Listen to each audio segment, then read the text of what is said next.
Nice. Welcome everyone. Oh man, that was voice is weakening. But we got an awesome panel coming up. As you guys are just gonna give some time for everyone to filter in. While we do that, please make sure to set your chat to go to everyone so everyone can see what you're chatting about. And if you could just put down where you're coming from, really excited to hear and see where you guys are listening in from. We got a great panel here. Austin, oh, Des Moines, Demo, oh my gosh. We got DC, Pennsylvania, nice. Catskills, nice. Indianapolis, got plenty of Texans today. Awesome. Huntsville, Sacramento, SF, sweet. Cool. I'm in San Diego right now. I want. Where are you guys at? Emily, where are you located again? Shout out to Boston. I saw you in the chat. I'm in Boston. Nice, nice. All right. Well, I'm gonna get us. Let me just pull up a few things. But yeah, let's keep the chat going on. Really excited to see you guys. Thank you. Thanks for jumping in. We had a great day one yesterday. Amazing talks. We got a whole lineup of awesome talks today as well, and got an awesome panel here of amazing creators who have graciously given us their time to share about their experiences with you. But let me go ahead and pull up a few things before we get started here. Let's see. Do. All right, well, there we go. Pulling this up. We are live right now, and just for you to know, if you have questions, this is going to be a live panel, so I'm going to ask a few questions myself. And at the second half of this whole panel, you can ask any of these creators any of your questions. But please make sure to use the Q&A tool on the bottom of the screen. In Zoom, it says Q&A, has a question mark on it. Use that, put your questions here, because if you put it in chat, I'll likely just lose it, because it's just going to disappear into the ether. But without further ado, let me go ahead and introduce our amazing speakers. Welcome to Crowdfund Summit Games Edition Day 2. This is from idea to fully funded, a panel of past creators. And we got an awesome lineup for you. We have Nao Matsuda, who is the creator of Tournament Arc. I actually have a full bio here. Let me go ahead and, I have your bio here. Let me pull that up. Ah, you guys are just seeing the whole mess right now. Wait, Nick, you're sharing your whole screen right now with Canva. Thank you. Oh yeah, okay. Let me pull that up. Can you guys see my screen still? This is Vic, yeah, why don't you stop sharing your screen, please? Yep. Well, Victor gets his stuff set up. I actually did just want to pop on really quick and say welcome back to Crowdfund. I'm not going to too much time because I have so many great creators here, and I want to get the most of them.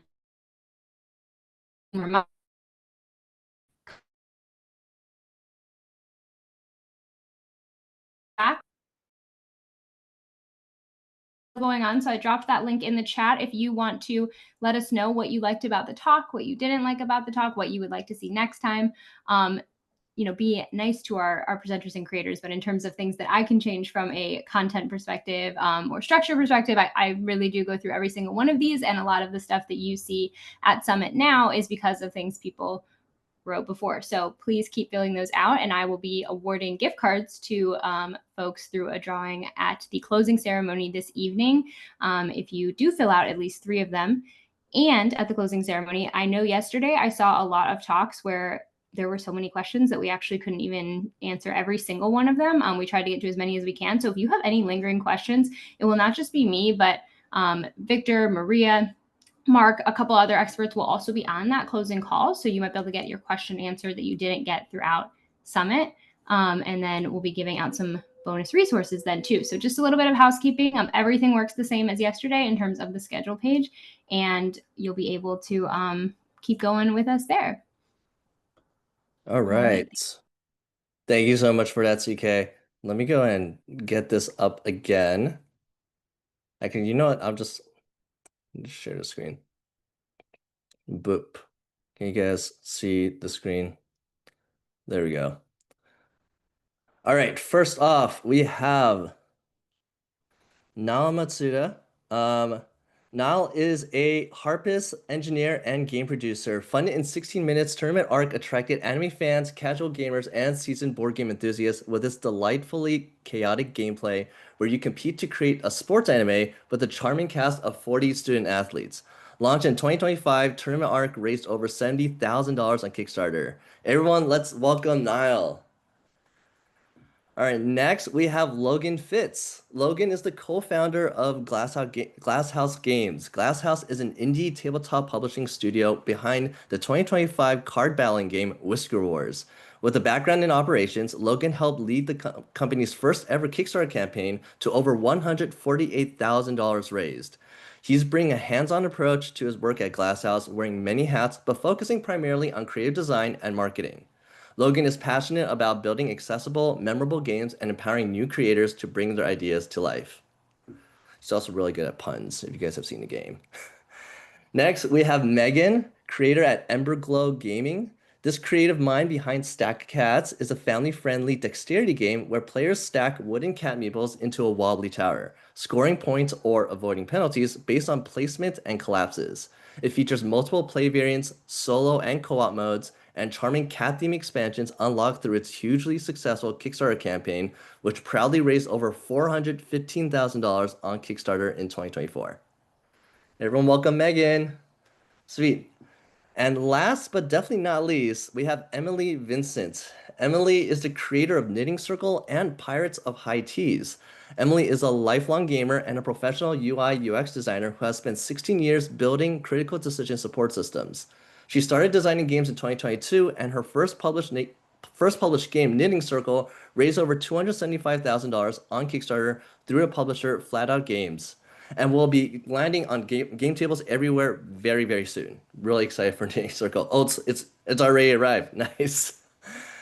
She decided to self-publish her second game, Pirates of the High Teas, through her own publishing company, Pink Hawk Games, and successfully funded a Kickstarter raising over $271,000 with over 4,000 backers back in March of 2025.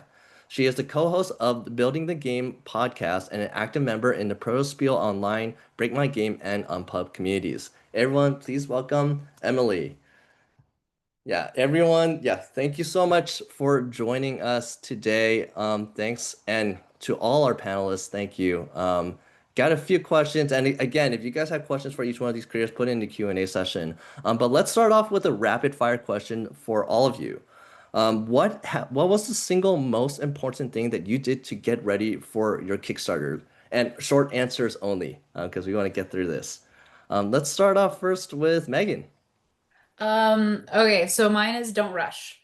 It's kind of instead of what I did do, it's what I didn't do. We've done this before and we rushed to Kickstarter. We've actually had a failed Kickstarter in the past because we didn't prep. So doing Launch Boom, doing the work, and don't feel rushed to get to market and get on is like my biggest piece of advice. That's such a good piece of advice. Solid statement there. Emily, how about you?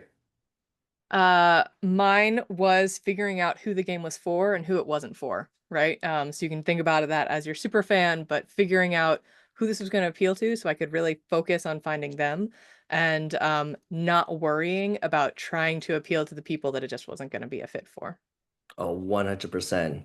I feel like there's like a quote where it's like if everyone loves your game, then it's likely not great. But yeah, just focusing on your super fan. Logan, how about you? Mine goes hand in hand with Megan's. It's important to learn the lay of the land, I would say. Like really take that time, like she said, to understand what's happening in the industry right now, what is popular, what's not popular, and like don't be afraid to ask questions. Nice. Thanks, Logan. And Niall? Yeah, I feel like echoing what everyone has said, but also experiment and get feedback. Because I think one of the key things is talk to a lot of different people, understand what wording really resonates. Because you can have like a great game, great idea, but if you're not able to communicate that to people who aren't familiar, then it's going to be hard to, get traction. Oh, definitely. Clearly communicating the value that you're providing or even finding the right angle is so important. Another question that applies to everyone here. In the past, when we've hosted this panel, we've had folks that have launched on different platforms like GameFound or BackerKit, but you guys all went with Kickstarter. What prompted you to make that decision, and was it the right one for your campaign? You guys can popcorn if you guys. I'll jump in real quick. We have kickstarted before, and honestly, for us, like our business, we have so much to do. Going into a new platform was just something we couldn't do the proper research to say, hey, this one's better than this. So for us, it was kind of a familiarity thing. And when we did launch, BackerKit was pretty new to crowdfunding, and we didn't want to chance starting somewhere where it wasn't as established and maybe there wasn't quite the community yet. I say we would maybe consider them for the future though, now that they've kind of worked out their kinks and they're growing. Yeah, and I also understand like you have a large TTRPG audience, so BackerKit might actually be a good fit there for you. Yeah.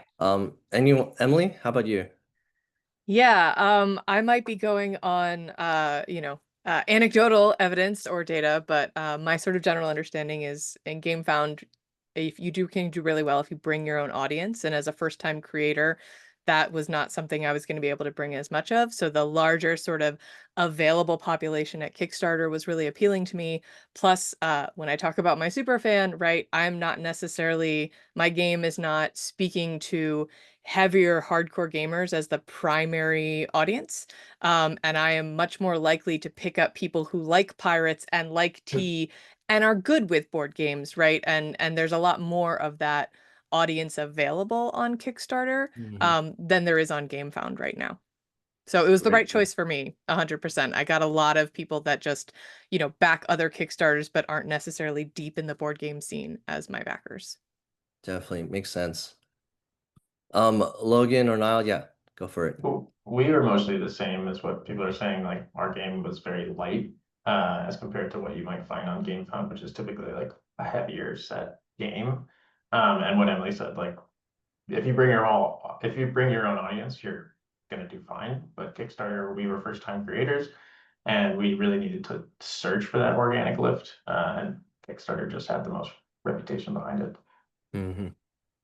Yep. And I'll jump in echoing these other 2 points, but also name familiarity. So for folks who have not backed anything before, they might have heard of Kickstarter. But for the other ones, unless they're really deep in the gaming scene, they likely haven't heard of them. So it was helpful for us to get folks who are not familiar with crowdfunding.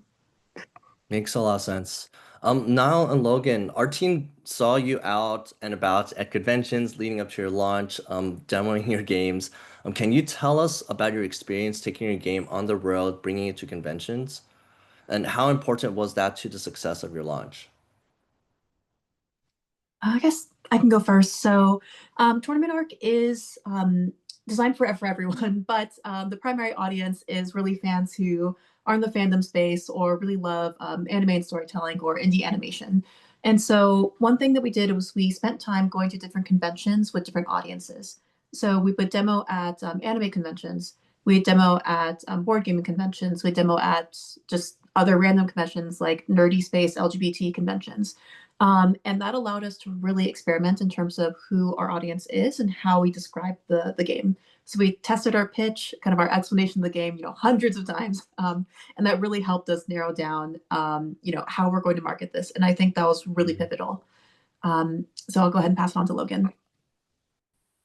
Again, can echo a lot of what was just said, because I think playtesting, finding your audience, and just like exposure to like players is really, really solid.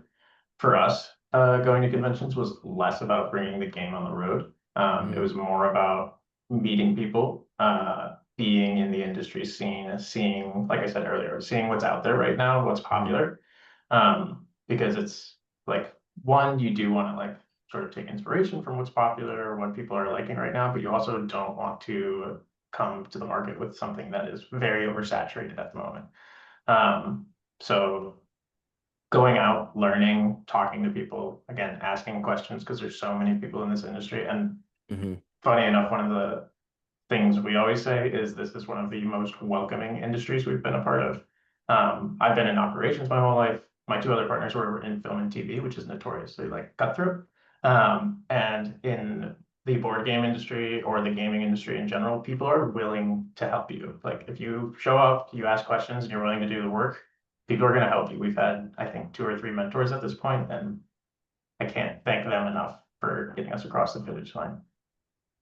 It's great. And Oh yeah, go ahead. sorry, one other thing I forgot to mention is adding to Logan's point. It's also really helpful to connect with the fans as well. So through going through certain conventions, we actually met repeat fans who would come by every time, and they bring their friends and tell their family and friends like, "Hey, you should check out this game." And that was really great because then we started to gain a reputation, and that allowed us to get more opportunities. Like we were reached out to by certain schools or game design programs. We're like, "Hey, would you be able to come and give a talk or send a sample of your game over for this class?" And we wouldn't have had that had we not been out and about. That's great. I love the connecting both with the industry and also connecting with your fans and finding out who your fans are and even what kind of pitch works for them. I think like a lot of times when I think about taking a game to a convention, it's just about like getting the word out there, but there's just so much more to it rather than just trying to get traffic and people to see and play your game. Would you recommend conventions to aspiring creators? Absolutely. I think don't don't go out and buy a booth. That's not going to be the way to do it. But like, take a demo of your game if you have it ready. Bring it to the conventions. I think one of our other funny stories is like we would have never worked with Launch Boom if we didn't see CK and Maria walking around with shirts that said "Talk to us about your game," and we talked to them, and they were like, "Come over to our booth, learn about this program and learn about like the Kickstarter process." So I recommend going out and seeing everything you can. But yeah, Finding a wild CK in a convention is definitely a good good memory. Good thing. It's a challenge for anyone. Go and try to find a wild Maria or CK out in the wilds of conventions. All right. Emily, you bring UX UI background with you into the game space, and it definitely shows on your landing page and your campaign page. Um, and also I think probably your games too. But how did this lens help you prepare when designing your page? And I would even add like designing your game. Yeah, I mean, so it's for me, it's a very helpful background to have, right? Because it's all about communication and sort of really intuitive and fast communication. So when I was looking at my landing page, right, it's all about how do I want to direct someone's eye, right? And so just enough text in a big enough font that they get the gist, small enough that they can sort of skim, and then sort of like what's the path that I'm going to lead them through and the journey that I'm going to take them on. And so I like being able to sort of like you can zoom in, but that sort of zoom out to sort of see like what's the overall picture of that page is something that's pretty fun for me and I think useful in general, right? I think communication design is such a fascinating little topic. Hmm. And so that really, I think, drove a lot of what I was doing on my landing page. As you know, trying to get the text tight, but also thinking about those sizes and those colors and things like Hmm. that. And how is it just going to be like, you know, reading the page, you didn't even think about it, right? It just happened without you realizing. So, you know, that's how I think it steered my landing page from a game design perspective.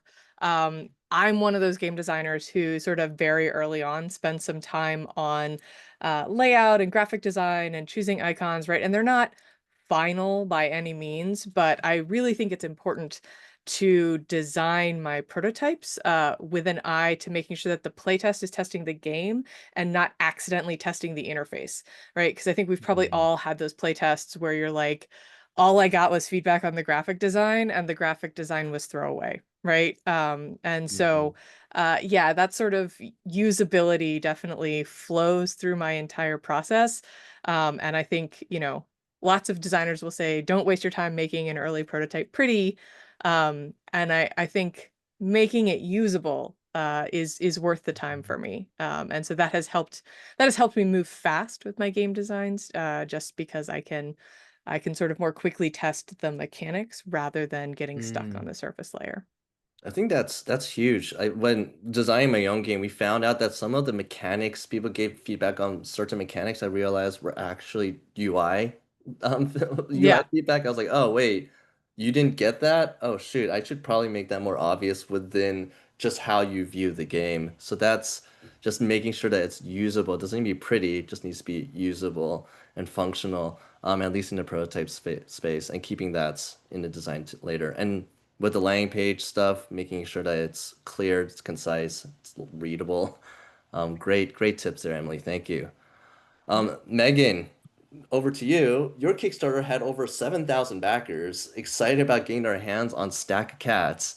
I'm really curious to ask you about the playtesting phase of that game with such physical mechanics, because it's a dexterity game. Can you talk about what that was like during that step? Sure, yeah. So, funny story. It actually started back in 2020. And it was like just literally pre-COVID was when I bought my first laser CNC and was just starting my business. And so Stack of Cats literally started with us having cat meeples, designing cat base, putting them in paper bags and dropping them on doorsteps of our friends. And we were like, hey, we're kind of making this game, but it's just for fun, and you guys are all stuck at home and we can't hang out. And so they started with that, and we're like, oh, this is fun and it's cute. And we still hadn't really even come up with our point system yet. We're just literally playing with our kids stacking cats. And at that point, the biggest prototype for me was figuring out, like, oh, well, how thin can the cat be to actually be functional? Is it 8 inch? Is it 3/16? Is it quarter? And we did everything in house. And we actually did a Kickstarter in 2021 or 2020. Zero experience. My business was practically brand new. No marketing, no anything. Somehow we managed to raise $10,000 and we completely self-published 400 games. But like, I mean, we bought top boxes and we cut out every single piece ourselves, raw wood. We like had to blow the dust. I mean, it was crazy. But so, and then our TTRPG business started to grow and we put it aside, and then people started asking, well, where do we buy Stack of Cats? And oh man, we played this game with our friends, these random 400 people that had our game. So we brought it back, and so this game has been being tested for like a really, really long time. um, but moving those prototypes into like being manufactured for us, because we knew there was no way in the world we'd ever be able to do that, threw a whole wrench in the works, because we wanted to bring this polished game rather than this very, very homemade game. The second we got a prototype made that was painted, we realized it actually broke our game, because the raw wood was the thing that and the shape of the cats combined made it so that you could make all these cool, crazy shapes. And they had this texture to them that allowed them to really have this great rough, like traction. And so we had to go through, I'm gonna say like a year and a half of just prototyping painted pieces to try to make a game that looked pretty and professional, but actually functioned like a piece of raw wood, like our initial prototyping. And it's something I think people maybe took for granted, because they're like, oh, well, it just looks like this stacking game or that. And I'm like, you guys, we went through paint samples, we went through how the texture, can you like blow some sort of rough something on it, and ended up actually cutting ridges around every single cat piece in order to get extra traction so that you could have more fun stacking the game. And so it's been a long process, and it being tactile, like as you say, it's a hands-on, it's a dexterity game. The pieces were the most important part, and the base was the most important part, because there's a lot of stacking games out there that don't have bases. And the base provides a lot of stability. But then even with the base, it's like our original game, there was no paint. So you could just slip it into a slot in a piece of wood. It was great. The second you add paint, you're like, oh, it's going to start chipping every time you put it in a base. And how do you make up for the flux of paint thickness and all this? And so prototyping stages was super important for us, and it took a long time, and people just kept playing it. It was a lot of family and friends just stacking it with their family. Some people would play with rules, some people would make up their own. And so it gave us a lot of realization that this was meant to be fun. It was meant to bring people together. We came up with base rules, and then we wanted people to just like own it and have fun with it. So yeah, it shouldn't probably take 4 to 5 years, but we just happened to have that much time where it was always happening in the background. So yeah, it's been a fun and various process for us. That's crazy. How many prototypes did you go through? I mean, it's hard to count. Yeah, my husband just said it's hard to count. And this was back and forth with like, our Chinese manufacturer. We probably sent 7 sets of meeples, like get one and be like, sorry, this isn't stacking right. Or we got our first one And we even had the box design and everything at that point. So we're like, sweet, we're going to pay $600 to have 10 finished games made. And we got it. And we're like, the game is broken. We can't even give these to people to test it for us because it's the paint made it so it didn't work. And so we learned then we needed to test and test and test before we're like confident we had our final product. So yeah, we probably, I mean, we put a lot of time and even money in making sure that that was what we wanted, because it was vital to the game. It wouldn't work if those pieces weren't right. 100%. That's cool how you were able to even like go to the manufacturer, be like, hey, can you change this one piece like this? And then really just iterate that with the manufacturer. That's something that I think new creators like likely aren't thinking about the physicality of the actual game, of the pieces, and how that affects the actual gameplay. So Yeah. great that you actually share the experience of the painful process of doing that Yeah. over 4 or 5 years. Oh man. Okay, now I have to ask, 3 out of the 4 of you have cat-themed games. Tell me the inspo. Are you guys cat lovers in real life? Did you have fun with did you have fun with the thematic parts of games? Tell me all about it. Pull out the cat person in you. I'm gonna call on one of you. Emily, go. Sweet. My cat themed games are not out yet. We're coming to Kickstarter in fall of 2026, but I am 100% a cat lady. I was showing folks I have like a wall of cat statues over here, and I have 2 cats out there trying to get in the room right now. Yeah, I love cats. And my games actually are inspired by cats, and specifically, we don't let the cats sleep in the bedroom with us. And so in the morning, you open the door and both cats stop and look at you, and you're like, what were you just doing? What did I just interrupt? So the game that I've got coming out next fall is it's called Good Kitties, and it's mischievous house cats who every night when their humans go to sleep take over the world. And so it's a cooperative game where cats work together to take control of the house and catch mice and beat up the dog and or blame it on the dog. And yeah, Classic. totally inspired by actual cats because I love them and they just make me go, "Aw." So That's yeah. great. Based on real cat behaviors, for sure, and real life situations. The best feedback I've gotten was this game makes me feel like a cat. And I'm like, Oh, that's perfect. great. That's Nailed it. perfect. You feel kind of like a jerk, but also really adorable. Got it. Nice. Perfect. Logan, I'm gonna go with you. I know there are cats in Whisker Wars. Yeah, I was gonna It's- say, I would say we're a 0.5 on the cat scale. Like we dip our toe in. What I will say about our decision to go with the anthropomorphic theme in general, one, we know people love anthropomorphic themes for some reason. When you give a cat a weapon, people are like, yes. But overall, just like reaching out, our whole goal was accessibility. And we wanted to take something that like, so we have themes of violence in our game, but there's no blood, no gore, no like nothing that would put it over the top. And we wanted to make a card battler that like anyone could pick up and love, whether it be like a kid or like someone who's not typically into card battlers or anything like that. And when you see 3 cats manning a catapult and throwing a bear into the air, people just love that. So that's why we Nice. went with it. Emily, I'm Nice. very excited for your game. Nice. Yeah, it sounds awesome. And I like the cats of whole. Very nice. Megan, like why stacking cats? Why stacking cats? Okay, I'm gonna be real honest with you guys. My husband is the cat lover. I'm the cat tolerator, okay? Because they are. I know. I had to be honest though. I couldn't pretend. I have 2 cats, one that I barely tolerate, one that I actually do like. Different story. I'm the one that chose them and brought them home because I knew my husband would love them and my children. The cats, I mean, it's just for us, it was like the playability one of the shape of the cats because of all the hooking and this and that you can do with them, the variability we could create. But then it really dips into like the fact that cats are mischievous. Our tagline is like getting cats to do what you want them to do, which is really hard anyways as you're playing and you're stacking.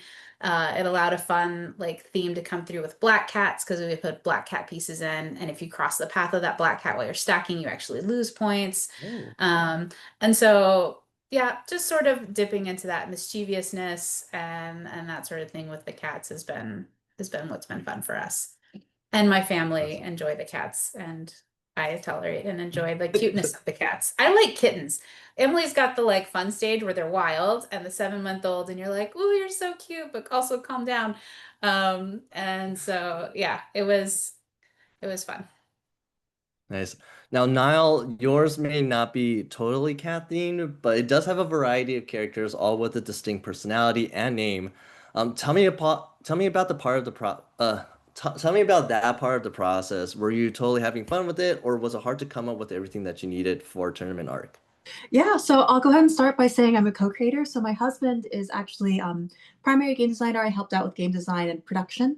But he is an artist, and so he is the one that did all the character designs, but we did work together on them. So there's 41 if you include someone's dad, who can join in your team. So for each character, we wanted to hit on different archetypes. We wanted to make sure we started by putting a list of 40 different types of characters we wanted to include, because we wanted everyone to be someone's favorite. So we have, like the cool character, kind of like the one that's not so cool, but you kind of want to root for them anyways, wacky ones, all sorts of personality combinations. And from there, Sky and my husband worked on the designs, and for naming, we actually have 2 names for each athlete. So because of the anime theming, we have a sub name and a dub name, where the sub name is the original Japanese.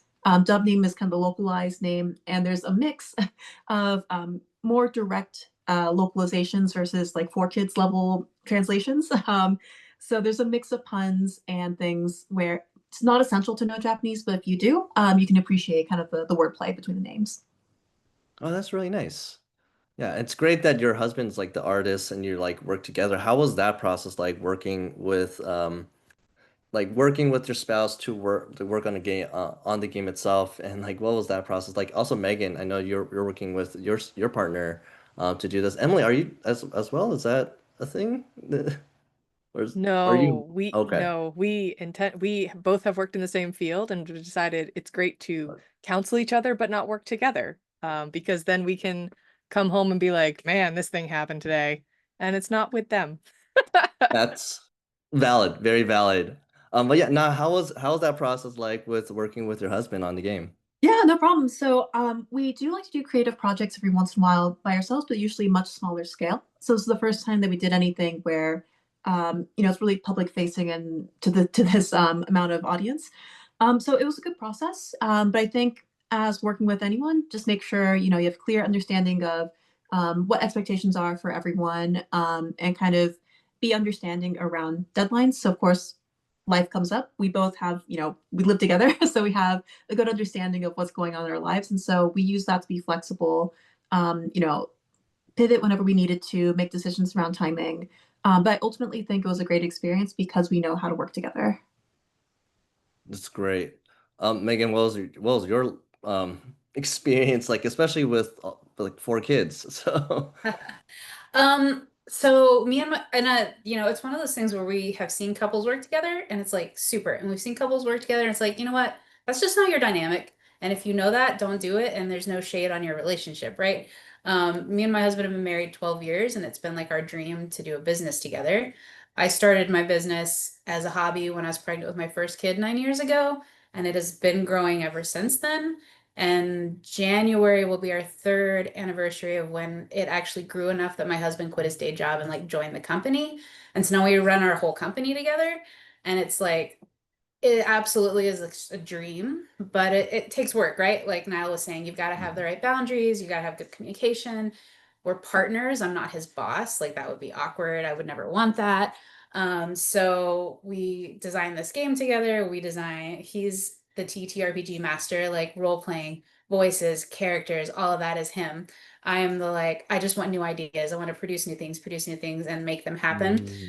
So having 2 different strengths that can go together also helps. So we're not fighting in the same arena. It's like complementary. So for us, we wouldn't do it any other way. And we do have 4 kids. We have a 14-month-old, a 6-year-old, an 8-year-old, and a 9-year-old. So like, and they all were born in the time that we were like starting the hobby, getting the business, having COVID, all of the things. So then we ended up on the other side of things. We're like, yay, we're working on, living that dream, but it's a lot of work and it's a hustle. But it's cool when you get to engage your partner in those creative things and it's something they love and you enjoy together. So yeah. That's great. My wife and I are working on a game together, and it has definitely been it's been a journey. Yeah. Lot of therapy, a lot of clarification on like responsibilities. So it's glad I'm not the only one in the same boat, but it's also very encouraging to see that it can be something beautiful like what you have. All right, now everyone's favorite topic, shipping and fulfillment. Um, it's obviously been a very stressful year for all of y'all when it comes down to that particular situation. How are you navigating that when it comes to logistics and also backer communication?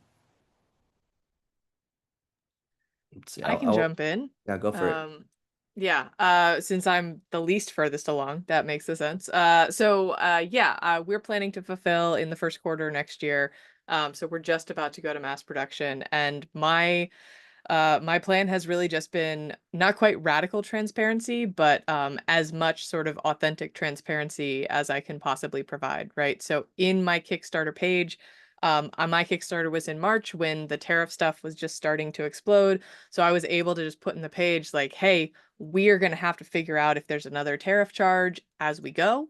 Right. So that was sort of in the expectations, which I was lucky enough in my timing to be able to do that. I know there are folks who launched just a few weeks before me that didn't get a chance to do that. And then, while the Kickstarter was live and in updates since, I've been getting questions about it. And I've just been able to say, like, here are the scenarios that I've planned for. Here are the options that I'm thinking about. This is what it's going to look like. This is when we'll know. But my general thing that I'm telling folks is in order to be most effective and most efficient with money, I am making some of these decisions as late as possible, right? Because I want to make them as close to when I have to pay that money, which means I know that that leaves us in a little bit of like oh no, what are we going to do? But I mean, I would hate to charge everyone an extra $5 for tariffs and that by the time it hits shore, there are no tariffs anymore, right? Um, uh, in the same way that it would hurt in a different way if I said, forget it, I'm going to eat the costs. And then when they land, I owe $5 in tariffs for every game. Right. So like, I don't want to hurt my company, but I also really don't want to hurt my backers. And so I've just been trying to be really open about that and saying like, thanks for going on this journey with me. And, I will let you know when we know, but right now the plan is to hold that decision making so that it can be as accurate as possible. Amazing. That's yeah, 100%. Logan, did you have any? I know Whisker Wars funded earlier this year, but what's your experience been like? Um, I was honestly gonna say that Emily summed it up pretty perfectly. We were in a similar boat, in that we had about 2 to 3 weeks after the tariff announcement to evaluate if we were going to continue with our campaign. We decided to go forward with it because we had a lot of momentum. We had already pushed a couple times to make sure we were at the right spot. And we just needed to push forward and hope for the best. And to Emily's credit, like everything she said is 100% accurate. Please follow those instructions to the T. Like if you can be crystal clear with your backers and 100% upfront with them, the biggest thing backers hate is like surprises. So I think if you are being forward in your communication, if you are being fully transparent in how you're doing business, like if you look at our Kickstarter page and go through the comments, we sometimes left little paragraphs for backers. And I don't like to like spew words at them, but at the same time, it was important to us to clearly explain every situation for that specific backer because we wanted them to know what we were going through, what we were thinking, and like I said, what our options were and what we were planning on. It's great. Um, Megan and Al, if you guys want to jump in, you can. Yeah, I'll jump in. We were in the unfortunate before it all happened, or like we had already kickstarted, we were at now we're fulfilling, or not fulfilling, but doing our pledge manager and all that stuff. When it came about, it was literally, had we not been we ended up adding expansions to our game during the Kickstarter as stretch goals. And so that delayed us, because then I went through the testing phase to make sure all of that was done correctly. So we would have fulfilled potentially before things went crazy had we not added to our game during the Kickstarter. And so when that hit, and it's very much the same as what Emily and Logan said, we just started posting updates constantly. We're like, look, this is crazy and it's scary. And for us, unfortunately, like, we told people, you've already paid. Like, don't think I'm going to come back and add a bill for whatever, because all of a sudden the tariffs went from 10 to 145%. Like, so one, giving people the, like, here's what we're going through. What this means right now is you're probably going to have to wait, because I'm not going to ship anything at 145%. It would tank my project. But we're also going to take the extra cost. Like, we're going to wait it out, because surely it's going to, like, not be this crazy. And then we're footing the cost, because we've already quoted you your price, you've already paid for it. And so for us, in the end, sadly, like, it's just cost us tens of thousands of dollars, but we've made sure to not keep any of that from our backers, but not unload that stress on them, but hope that they would be understanding for us as we're trying to, like, navigate wisely for our project. And we were fortunate to be able to do it, because while this was a boon for our business, it wasn't the, like, groundwork for our business. That's our TTRPG stuff. So we were able to say, like, well, would have been nice to have that as a profit, but this is just honoring what the backers have already paid. But again, what they said, just lots of updates, lots of really clear communication, none of this, like, going quiet on people, because that happens on Kickstarters, and I think people get really scared of, like, that happening to them and the money they put into it, even if it was only like 35 or 40 bucks, right? They're still excited about something. And we had a unique thing where, I forget what our percentage was. We had maybe 700, 1,000 people that backed our game who had never used the platform Kickstarter. So throughout the entire thing, we got so many questions on, like, well, what does this work? Well, where's my game? Why don't I have it? Or, like, it was exciting, but also really painful, because we're like, no, I'm so sorry, that's not how it works. So we had to communicate a lot from the beginning. Yeah, and that just helped people. And 95% of people were like, oh, I feel for you. This is so horrible. Thank you guys for telling us. And then 5% of people are like, rah, rah, rah, rah, rah. So, you can't make everybody happy, but you can be encouraged by all the people that continue to support you. Amazing, thanks. Okay, we're gonna start going into the audience's questions now and going through them. And yeah, we're just gonna go through them. I'm gonna sort through a few just to see if there's any repeats and stuff as well, and just skip a few if there are repeated or covered in other panels as well, so we can save some time. Okay, first one is, I'm a new designer and somewhat torn between finding a publisher and self-publishing. I'm curious for the creators and anyone in chat who has already self-published a game, does the route of self-publishing become your full-time job or career? That would be a big deciding factor for myself, as I like my job. Let's see. Emily, I think you have a lot of experience here because you've done both. Yes, and I continue to do both. Yeah, so I personally got into self-publishing because I do want to pivot my career into this industry, right? So that's part of why I started a company, because I looked at being an independent designer and was like, as much fun as that will be, right? That's a lot longer of a pipeline to sort of get through and build up enough work that you can really sustain that. I also got into self-publishing because I enjoy a lot of the aspects of publishing, right? So I enjoy the product design. I've enjoyed learning about the marketing and how to do the marketing and being able to control the marketing, right? There's a lot of stuff in publishing that I want to do. So I sort of say, do publishing if you want to do publishing, right? If what you want to do is get your games out there and have it be a thing on the side, right? I think pitching to publishers is a great way to go. I think pitching to publishers can also be a career, right? So like the people who do it really industriously, they have spreadsheets of publishers that they have relationships with, that they keep in contact with, right? Like there's a whole other set of professional skills that can go with being a full-time independent designer. And then there's lots of people who get a game published every now and then, right? They work on a bunch of games, they pitch them around when they can. Some of them hit, some of them don't. And so I think there's a lot of ways to be in this industry.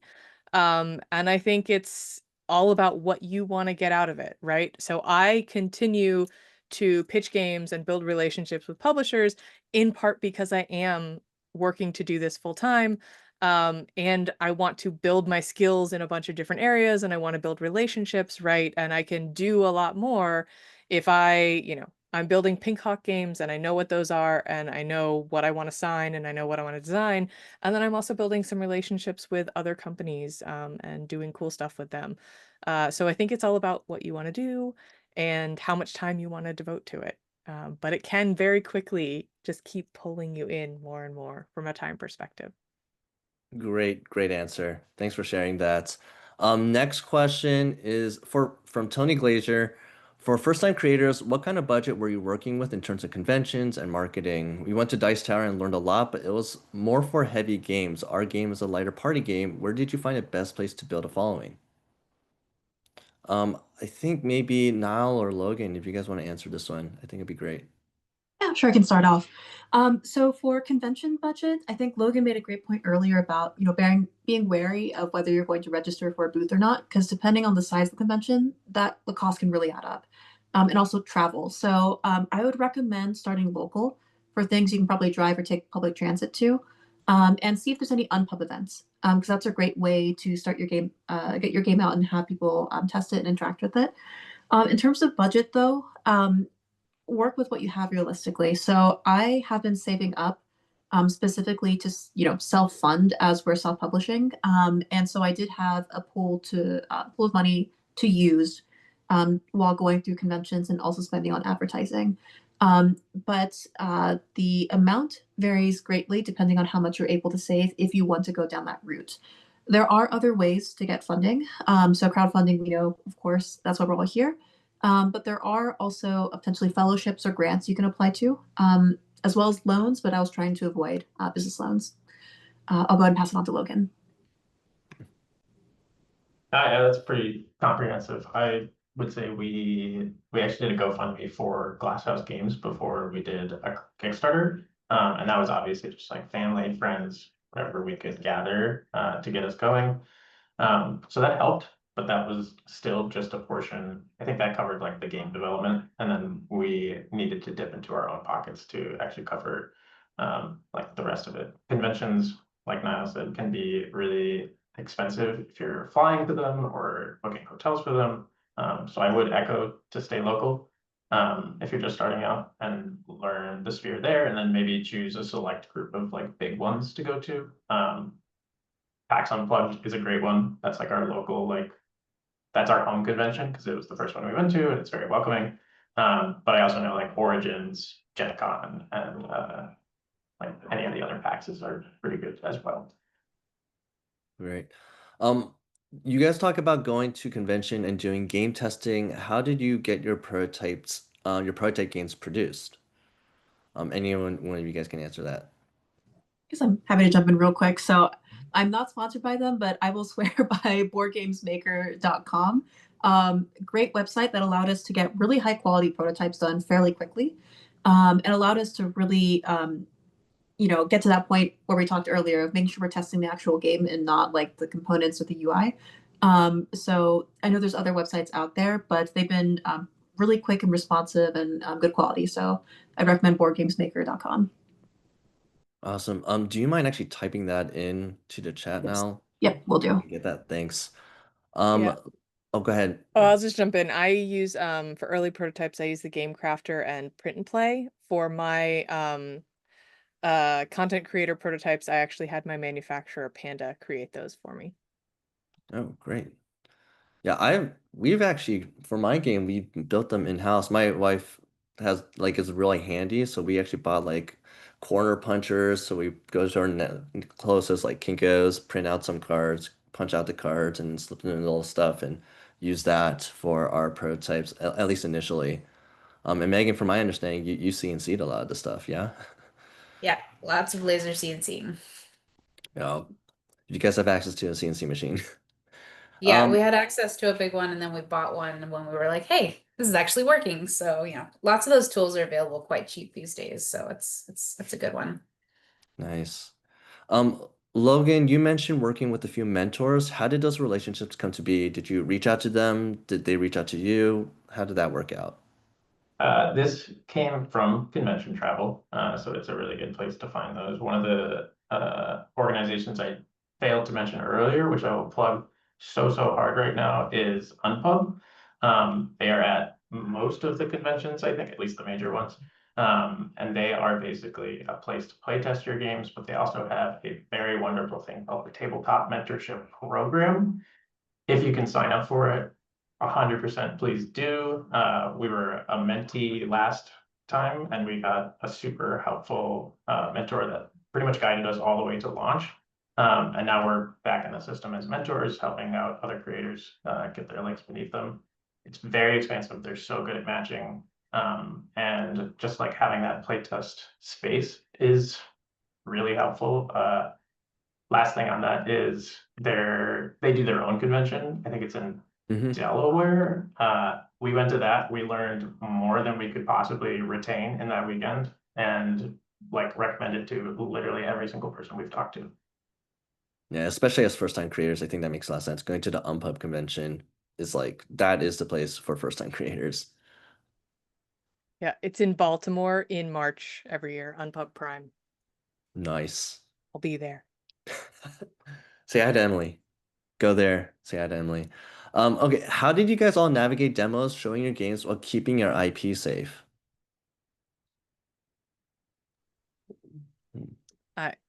I can jump in. Good. You can't. So there are no protections for board games. I have trademarks on the name of my game and the name of my company. You automatically get copyright on the specific text in your rulebook. But the advice I've been given in the past is the best way to protect your designs is to design publicly, right? And to show that you have been working on things, have proof that you've been working on things. Like Logan says, this is a very generous and giving and wonderful community. There are very few instances of people actually ripping things off. And in those cases, there have been, you've either attention was brought to it and the situation was handled, or I have also heard of things in the background where people were like aware of an issue and were like, hold on, we're gonna like talk to people and figure this out before it becomes like a bad thing, right? But you can't playtest without showing your game to people, and you will get a lot of great input and feedback by showing your game. So it's kind of a leap of faith. Awesome. Yeah, I great. could Yeah, jump in on that too, really quickly. go for it. Just because I had this experience, because we started our first round in 2020 and had our Kickstarter, and then it sat dormant for a while.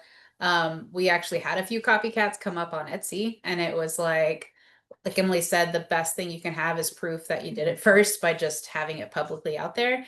And likely the people that try to copycat it don't know your rules, don't know your dynamics, because ours is pretty simple. Like people can cut out animal shapes and then be like, well, we're doing it too. But they were charging way more for these pieces. There was no rules. They didn't actually have the right thickness. All the things that we thought out and did, they didn't know. So they couldn't copy that. So it's unfortunate and disheartening that people still do that, but likely they're going to sell like 10 copies of their copycat because they also don't, they're not putting the work in that we're putting in. And we've done the same thing. We've copyrighted our name, we are copyrighted our business name, but that's it. I tried looking into that too, and you just can't copyright mechanics and that kind of Yeah, stuff. you can. And one thing I will add as well is I think we've been talking mostly about testing in person physically, but one other thing to consider is online testing. So if you do have a virtual version of your game, just double check which platform you're using and kind of what their policies are. Because if you're going to upload, like, let's say images, for cards or other things from your game, don't use like the full res thing you'd be using for printing, just to help protect yourself there. Because if all your assets are readily available, then that could lead to downstream issues. Yes, that's happened to a few of our clients. They launch and then there's knockoffs on Amazon almost immediately, and they pull it from like TTS or something like that. So great warning there. This is going to be the last question. I know there's been a lot of questions asked, but we are running on time, so I'm going to make this one the last one.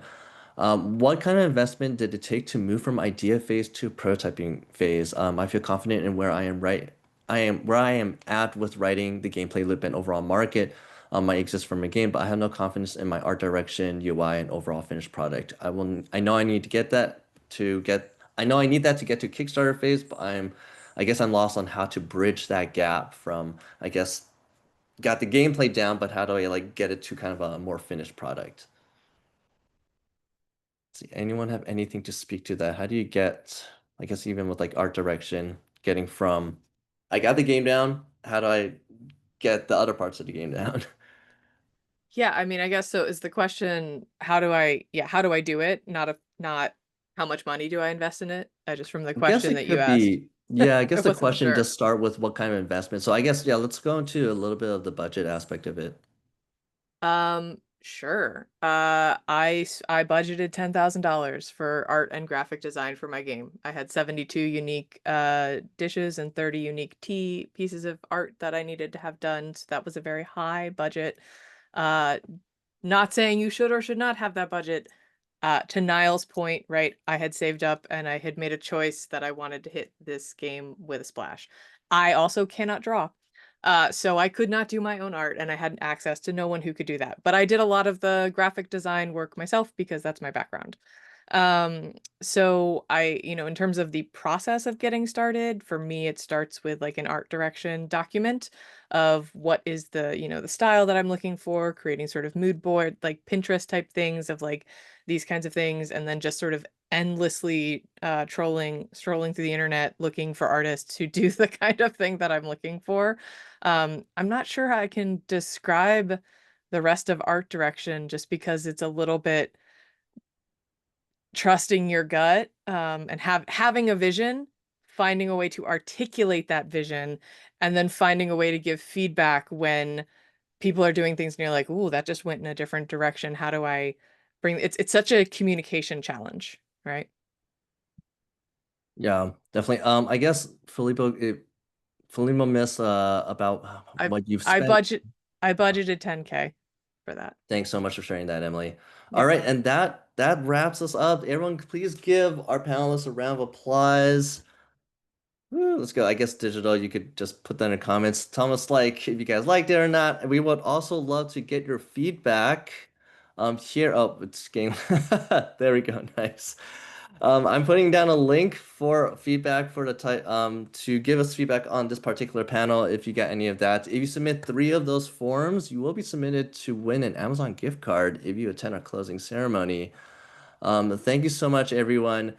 Next on our list, yeah, so don't forget to fill out at least 3 surveys. Link is down there to win an Amazon gift card. Next on our list is going to be tariffs by Brandon Rollins from Fulfill Right. So everyone's favorite topic. How do we navigate around this? I feel like maybe some of our panelists might want to jump on that to that as well. But thank you everyone for jumping in, for joining us, and thank you so much, Emily, Megan, Logan, now for sharing your insights and your perspective on your journey, and also sharing your numbers too. Thank you so much, and we'll see you guys around. Bye. We